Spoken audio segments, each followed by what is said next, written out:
प्रिय छात्र छात्राओं, मैं Anil Chauhan MGHM inter college Marera से एक बार पुनः अपने YouTube चैनल पर आपका स्वागत करता हूं। देखिए बच्चों, ये कल हम लोगों ने जो चर्चा की थी वो कुछ प्रमुख बिंदुओं पर गोलीय दर्पण पर चर्चा की थी और गोलीय दर्पण से संबंधित कुछ परिभाषाएं आपको बताई थी, जिन्हें एक बार पुनः हम जल्दी से रिवाइज करके फिर आगे बढ़ते हैं। देखिए कुछ पॉइंट थे, उनको देखिए। जैसे ध्रुव,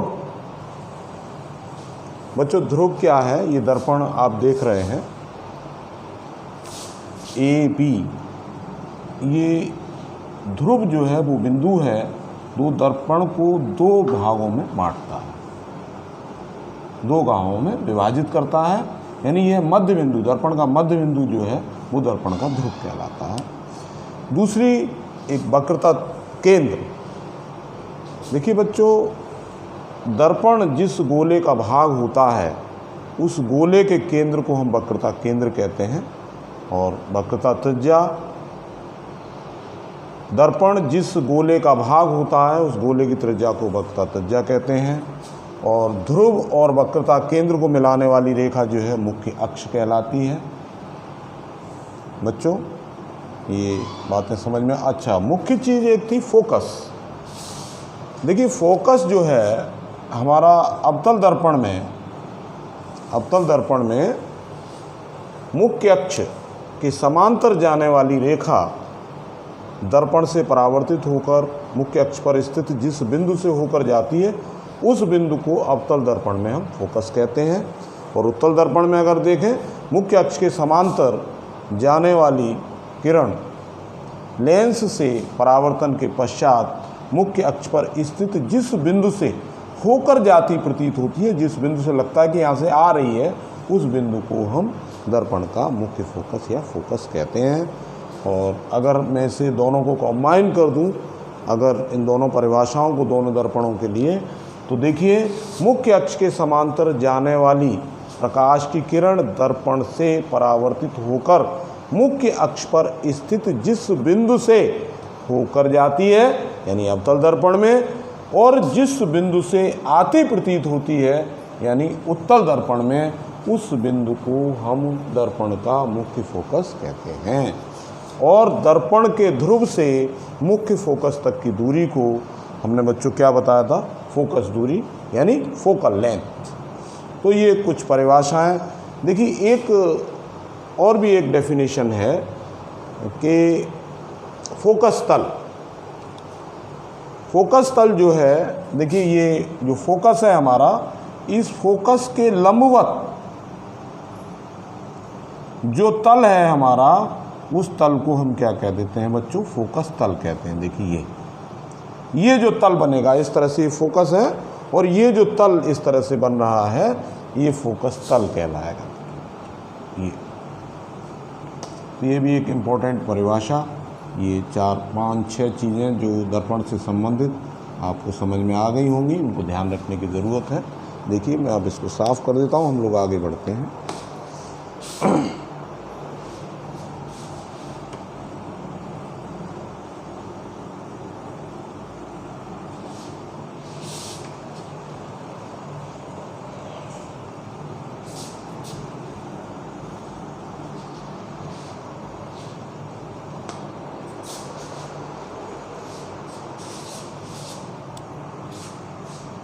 देखिए बच्चों, दर्पण द्वारा प्रतिबिंब बनने के नियम। दर्पण द्वारा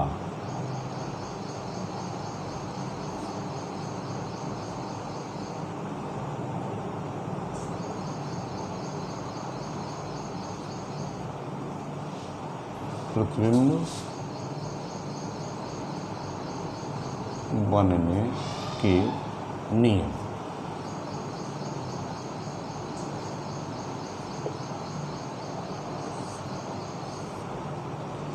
देखिए पहले बच्चों हम अवतल दर्पण में बात करेंगे।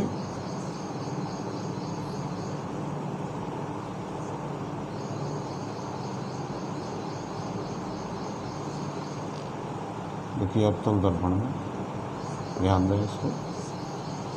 देखिए बच्चों, प्रतिबिंब बनाने के लिए किसी भी बिंदु वस्तु का प्रतिबिंब बनाएं या किसी भी वस्तु का प्रतिबिंब बनाएं तो कम से कम 2 किरणें चाहिए। मैंने आपको बताया था। यहाँ प्रतिबिंब देखिए किस तरह बनता है, वो बात स्पष्ट हो जाएगी जो हम बताना चाहते थे कि प्रतिबिंब हमारा वास्तविक और आभासी 2 प्रकार का होता है। तो समतल दर्पण द्वारा जो बच्चों प्रतिबिंब बन रहा था वो आभासी प्रतिबिंब बन रहा था। अब देखिए यहाँ कुछ वास्तविक प्रतिबिंब भी बनेंगे। किस तरह बनेंगे, ध्यान देखिए। देखिए नंबर 1, ये ध्यान दें,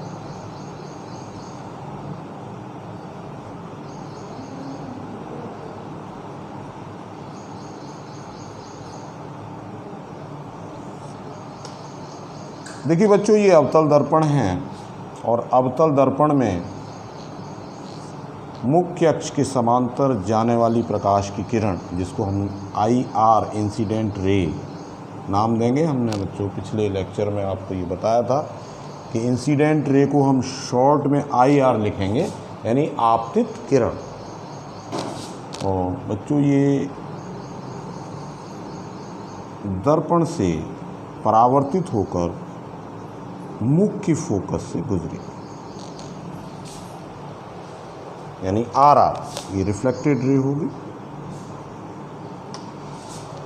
यानी अवतल दर्पण में मुख्य अक्ष के समांतर जाने वाली प्रकाश की किरण दर्पण से परावर्तित होकर मुख्य फोकस से गुजरती है। ये पहला पॉइंट रहा। बच्चों देखिए दूसरा पॉइंट जो है उसको समझें।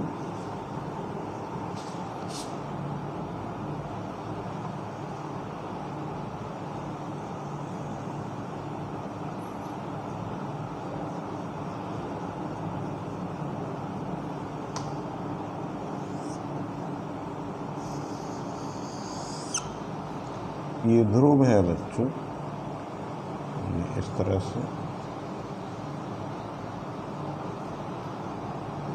अब सवाल ये आता है बच्चों, अगर हम इसको फोकस से गुजार दें, देखिए ध्यान दें, ये IR, तो फिर ये समांतर हो जाएगी। ये ध्यान दें बच्चों, अवतल दर्पण में मुख्य फोकस से होकर जाने वाली प्रकाश की किरण दर्पण से परावर्तित होकर मुख्य अक्ष के समांतर हो जाती है, यानी RR। ये बच्चों दूसरा नियम रहा। अब हम तीसरे नियम की बात करते हैं बच्चों।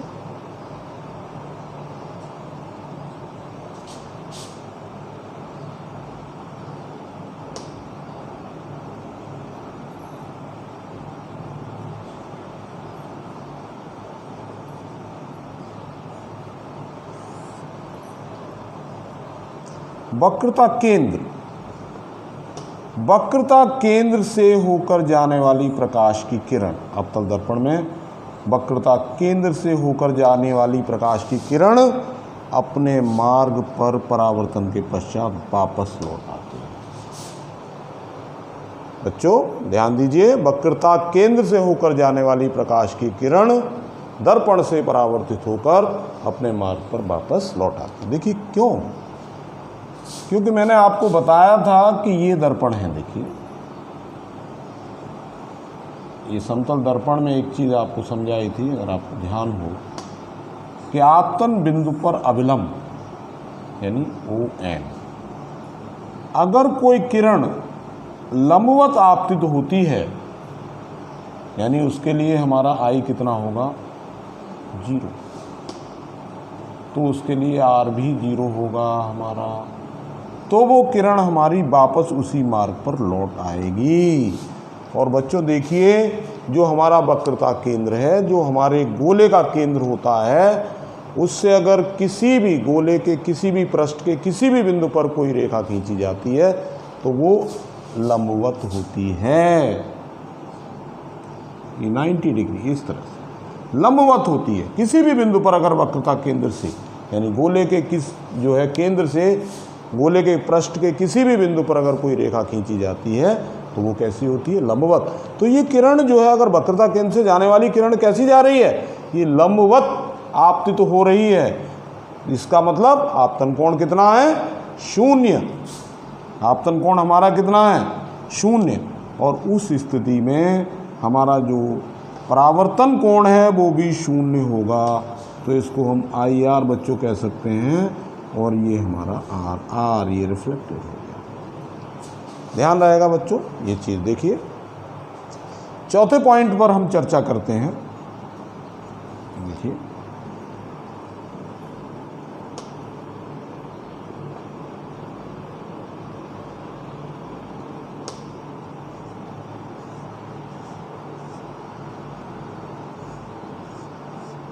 ये देखिए बच्चों, अगर कोई किरण इस प्रकार आपतित होती है किसी कोण पर, मुख्य अक्ष कोई कोण इस तरह से बनाएगी तो उसी कोण पर परावर्तित हो जाएगी। यानी ये I होगा आपका, और ये देखिए बच्चों थोड़ा सा कोण बड़ा लग रहा है, ये इसको हम ये R, ये आपका IR होगा, इंसिडेंट रे, और ये रिफ्रैक्टेड रे यानी RR। तो बच्चों ये 4 नियम जो है मैंने अभी आपको बताए, तो पुनः एक बार ध्यान दीजिए। एक 5वां नियम भी इसमें हो सकता है अगर हम उसको बनाएं। देखिए इस तरह से ध्यान दें, तो अगर ये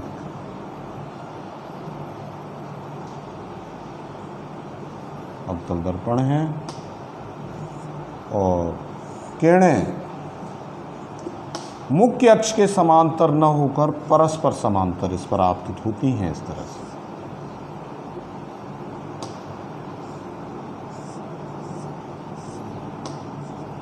तो ये किरणें दर्पण से परावर्तन के पश्चात देखिए कहाँ मिलेंगी,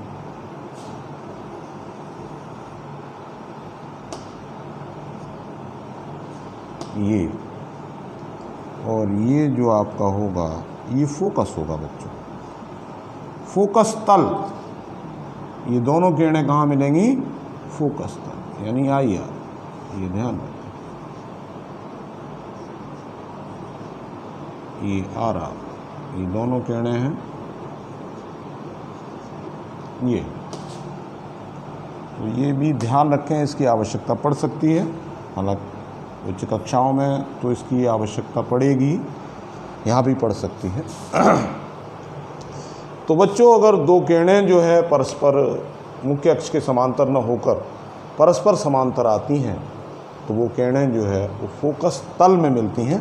ये फोकस तल है हमारा, ये जो प्लेन इस तरह का बन रहा है ये जो है फोकस तल है ये।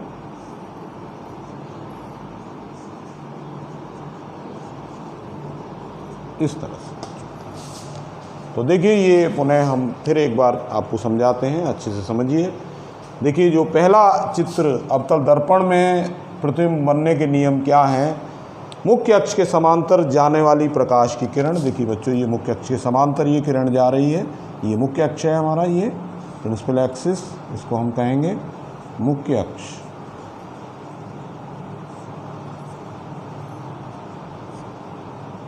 मुख्य अक्ष के समांतर जाने वाली किरण दर्पण से परावर्तित होकर मुख्य फोकस से गुजरती है। ये पहला नियम। अगर कोई भी किरण मुख्य फोकस से होकर जाती है तो दर्पण से परावर्तित होकर बच्चों वो मुख्य अक्ष के समांतर हो जाती है। अगर कोई प्रकाश की किरण जो है वो वक्रता केंद्र से होकर जाती है तो वापस दर्पण से परावर्तित होकर उसी मार्ग पर वापस लौट आती है। और अगर किसी कोण पर जाती है तो वो मुख्य अक्ष से वही कोण बनाती है, क्योंकि I=R होगा। ये भी एक नियम है, क्योंकि हम जब किरण लेंगे तो हम 2 किरण कम से कम लेंगे प्रतिबिंब बनाने के लिए, वरना हम 3 भी किरण ले सकते हैं उसको बनाने। 2 तो कम है, कम से कम लेनी है। ठीक है, इसको बच्चे स्क्रीनशॉट लीजिए बच्चों फटाफट।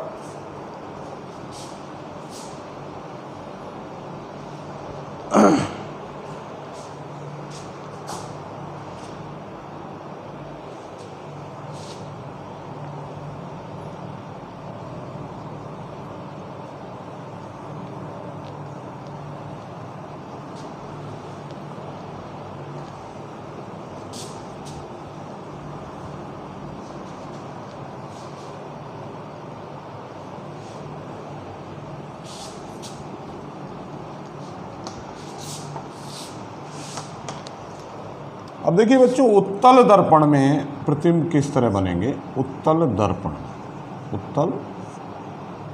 दर्पण में प्रतिबिंब बनाने के नियम क्या है। देखिए, उत्तल दर्पण ये भी पार्ट इसको कह सकते हैं। देखिए, पहला नियम इसमें ध्यान दें, उसी तरह नियम आपतित किरण हम उसी तरह लेंगे। ये देखिए हमारा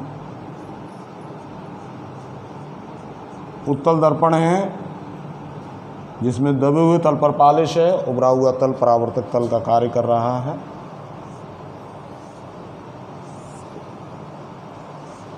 देखिए बच्चों, इस तरह ये मुख्य अक्ष के समांतर जाने वाली प्रकाश की किरण, ये IR, और ये दर्पण से परावर्तित होकर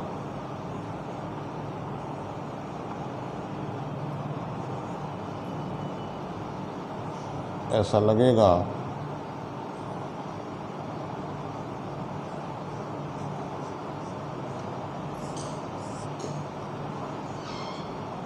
मुख्य फोकस।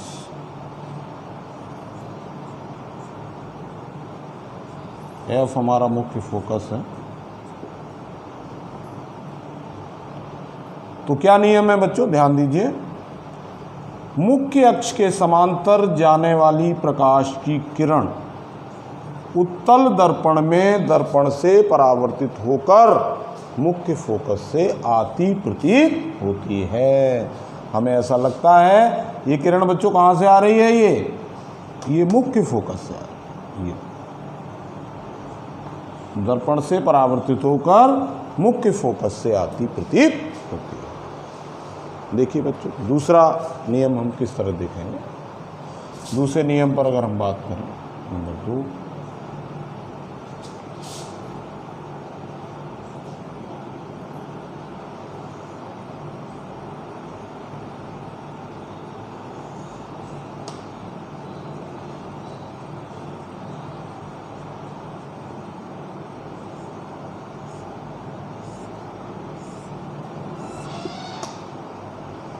देखिए बच्चों, अब हम एक ऐसी किरण यहां पर डालते हैं।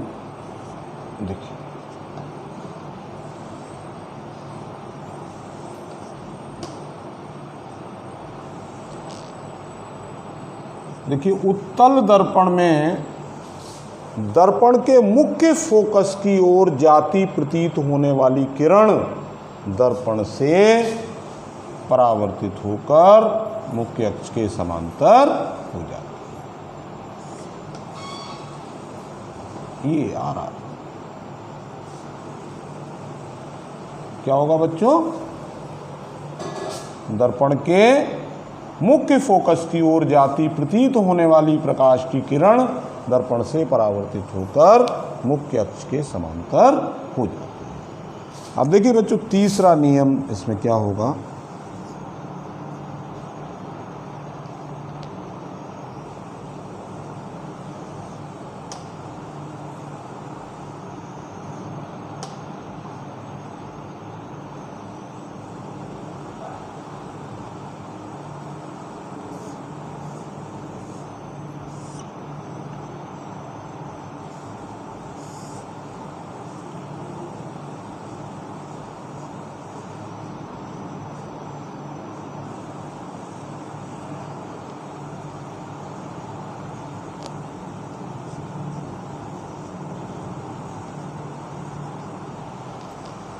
बच्चों तीसरा नियम ये है कि दर्पण के वक्रता केंद्र की ओर, दर्पण के वक्रता केंद्र की ओर जाती प्रतीत होने वाली प्रकाश की किरण दर्पण से परावर्तित होकर अपने मार्ग पर वापस लौट आती है, रिट्रेस कर जाती है, उसी मार्ग पर वापस लौट जाती है जिस मार्ग से आई थी। मैंने बच्चों अवतल दर्पण में भी बताया था कि दर्पण के वक्रता केंद्र की ओर जाने वाली किरण या जाती प्रतीत होने वाली किरण जो है वो दर्पण पर लंबवत आपतित होती है, यानी उस स्थिति में आपका आपतन कोण शून्य होता है।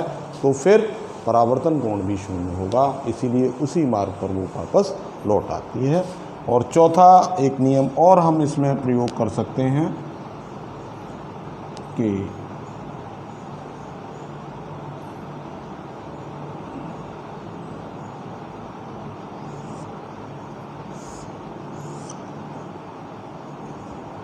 अगर किसी कोण पर किरण आपतित होती है इस तरह, तो फिर वो इस तरह परावर्तित हो जाएगी। यानी ये दोनों कोण आपस में क्या होंगे, बराबर। ये आई होगा और ये आर, इस तरह। क्योंकि इस किरण का भी प्रयोग हम करेंगे जब चित्र बनाएंगे, जब प्रतिबिंब बनाएंगे। तो बच्चों ये नियम इसमें रहा। उत्तल दर्पण में और अवतल दर्पण में जो फ़र्क है यहाँ केवल ये है, ध्यान दीजिए कि अवतल दर्पण में मुख्य अक्ष के समांतर जाने वाली प्रकाश की किरण जो है परावर्तित होकर मुख्य फोकस से वास्तव में गुजर रही थी, लेकिन उत्तल दर्पण में ऐसा लग रहा है कि ये फोकस से आ रही है। यानी ये इसमें फोकस किस तरह का, आभासी है। आभास हो रहा है हमको कि ये किरण जो है रिफ्लेक्टेड होकर यहाँ आ रही है। तो बच्चों फिर देखिए एक बार मैं पुनः इन डायग्राम पर आपको समझाता हूँ, ध्यान दें इस पर। देखिए नंबर 1 डायग्राम आप देख रहे हैं, मुख्य अक्ष के समांतर जाने वाली प्रकाश की किरण उत्तल दर्पण में दर्पण से परावर्तित होकर मुख्य फोकस से आती प्रतीत होती है। और यदि उत्तल दर्पण में जाने वाली किरण प्रथम फोकस की ओर, यानी मुख्य फोकस की ओर जाती प्रतीत होती है, तो वो दर्पण से परावर्तित होकर मुख्य अक्ष के समांतर। तीसरा नियम जो है, उत्तल दर्पण में दर्पण के वक्रता केंद्र की ओर जाती प्रतीत होने वाली प्रकाश की किरण दर्पण से परावर्तित होकर उसी मार्ग पर वापस लौट आती है। तो बच्चों ये जब हम प्रतिबिंब बनाएंगे, यानी अवतल दर्पण द्वारा प्रतिबिंब और उत्तल दर्पण द्वारा जो प्रतिबिंब बनेंगे, तो ये जो किरणें हम ले रहे हैं यहाँ पर, ये 4 किरणें हमने आपको बताई हैं, इनमें कम से कम इनमें से 2 किरणें लेनी होंगी। हम 3 भी ले सकते हैं प्रतिबिंब बनाने के लिए। तो बच्चों आज इसको तैयार करिए, इतना काफ़ी है आज के लिए। कल हम प्रतिबिंब जो है किस प्रकार बनाते हैं अवतल दर्पण द्वारा और उत्तल दर्पण द्वारा, उस पर चर्चा करेंगे। लेकिन पहले आप इन नियमों को अच्छे से लिखें, इनके नोट्स बनाएं और इनको समझें। और अगर कहीं भी कोई चीज़ आपको समझ में नहीं आती है तो मुझे बताइए, कमेंट बॉक्स में लिखिए और व्हाट्सएप करिए, चाहे फ़ोन करके पूछिए। हाँ बच्चों, आपने वीडियो जो हमारा चैनल है उसको सब्सक्राइब नहीं किया है अभी तक, इसको सब्सक्राइब करें आप लोग, जिससे रोज़ाना नए नए वीडियो आपके समक्ष आते रहेंगे, जिनको आप देखते रहेंगे। ठीक है बच्चों, धन्यवाद।